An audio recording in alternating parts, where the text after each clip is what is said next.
हरे कृष्णा। श्रीमद् भगवद गीता की जय। अध्याय 1 श्लोक 36। पापम एव आश्रयेत अस्मान् हत्वा एतान् आततायिनः तस्मात् न अर्हा वयं हन्तुं धार्तराष्ट्रान् सबान्धवान् स्वजनं हि कथं हत्वा सुखिनः स्याम माधव।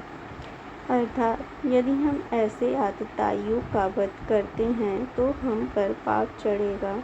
अतः यह उचित नहीं होगा कि हम धृतराष्ट्र के पुत्रों तथा उनके मित्रों का वध करें। हे लक्ष्मीपति कृष्ण, इससे हमें क्या लाभ होगा और अपने ही कुटुंबियों को मारकर हम किस प्रकार सुखी हो सकते हैं। व्याख्या।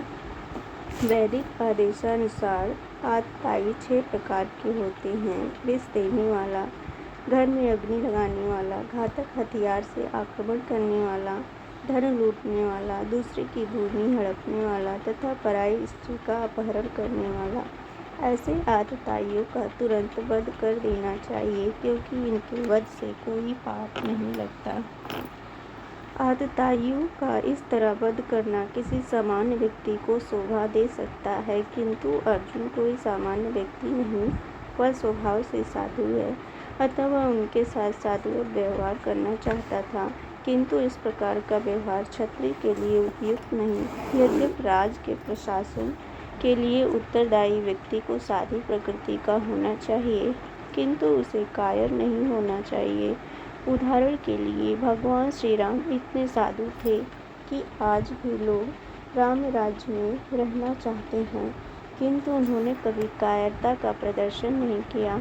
रावण आतताई था क्योंकि वह राम की पत्नी सीता का अपहरण करके ले गया था, किंतु राम ने उसे ऐसा पाठ पढ़ाया जो विश्व इतिहास में बेजोड़ है। अर्जुन के प्रसंग में विशेष प्रकार के आतताइयों से भेंट होती है। ये हैं उनके निजी पितामह, आचार्य, मित्र, पुत्र, पौत्र इत्यादि। इसलिए अर्जुन ने विचार किया कि उनके प्रति वह सामान्य आतताइयों जैसे कटु व्यवहार न करे।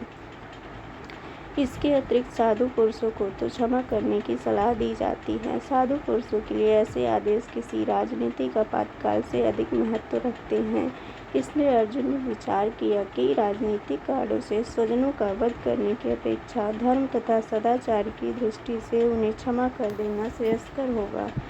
अतः क्षणिक शारीरिक सुख के लिए इस तरह वध करना लाभप्रद नहीं होगा।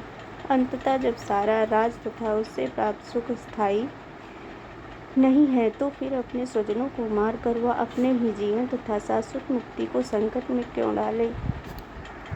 अर्जुन द्वारा कृष्ण को माधव अथवा लक्ष्मीपति के रूप में संबोधित करना भी सार्थक है। वह लक्ष्मीपति कृष्ण को यह बताना चाह रहा था कि वे उसे ऐसा काम करने के लिए प्रेरित न करें जिससे अनिष्ट हो, किंतु कृष्ण कभी भी किसी का अनिष्ट नहीं चाहते, भक्तों को कदापि नहीं। हरे कृष्ण।